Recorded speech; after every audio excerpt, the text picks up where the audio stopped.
Court's in session, y'all. We got a hot one today. So here's the deal. We got Lil Slim. That's the name he goes by around the block. Just got hung on the cross a few minutes ago, and now he's got to stand trial. The big question, heaven or hell? Let's see what happens. Now, we got Lucifer in the building. He's standing tall, looking all cocky, thinking he's got this one in the bag. He steps up, all smooth, and says, "Yo, Your Honor, this one's easy." We here to decide the eternal fate of this thief, Lil Slim. Ain't no doubt about it. The judge looks at Lil Slim, raises an eyebrow, and says, "Lil Slim, you stand here accused of hell. How do you plead?" Lil Slim looks back at him with a straight face and says, "Not guilty, Your Honor. No way. I ain't going down like that." Lucifer's like, "Aight then. Let's run through these charges. Section 23, he didn't tithe. Malachi 3:10, man. Section 24, ain't no sanctification. Romans 12:1. Section 25. This man ain't done a single good deed in his life. Straight up thief. Ain't no way he's getting into heaven."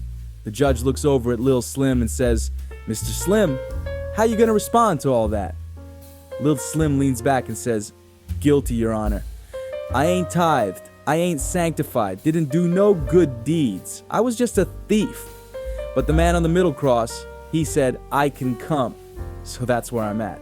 Lucifer grins real big and says, "See? His own words. Guilty of everything. How's a man like this even thinking he deserves heaven? He's got a rap sheet a mile long. His soul's done for." But then, out of nowhere, the defense lawyer stands up, all calm and smooth. He clears his throat. "Yo, Your Honor, I got something to present here. Let me throw an amendment on the table." The judge leans in like he's trying to hear something good. "Aight, let's hear it. What's this defense you got?" The defense lawyer says, "For God so loved the world that he gave his one and only Son, that whoever believes in him shall not perish, but have eternal life." This, Your Honor, is the supreme law. This right here trumps anything else. The defense lawyer points to the judge with confidence. The law is simple. Belief in him gives eternal life. And that beats anything else in the book. Hands down. It's grace over law. Lucifer starts getting heated, looking all confused. But he's a thief. He ain't earned nothing. He's guilty. The defense lawyer stands tall and calm. "Your Honor, the dude didn't even have the chance to live righteous. Ain't no time. But grace through Jesus Christ is bigger than any law. He's justified by faith alone. If Lil Slim had the time to live right and didn't, then okay, maybe we can talk. But he didn't have that time. Jesus said he's going to paradise, and that's it." Soft whispers start to spread across the courtroom. The angels in the back whispering like, "Wait a minute, who is this dude? Did he tithe? Was he righteous? Nah, fam, he didn't do none of that." But what he had was faith.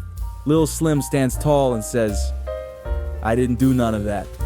But that man on the middle cross, he said I can come."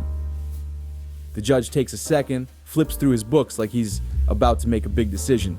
Then he slams down the gavel and says, "Despite all the charges, despite all the evidence, this court finds Lil Slim not guilty. All charges are dismissed. Lil Slim, you are hereby granted eternal life."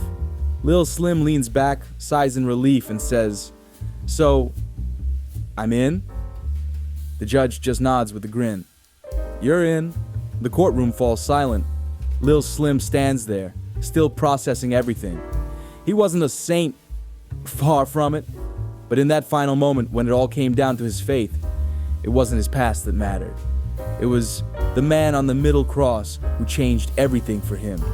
And maybe that's the story for all of us. It's not about what we've done wrong or how many mistakes we've made. It's about what we believe. Because when grace speaks, it doesn't matter if you're a thief or a king.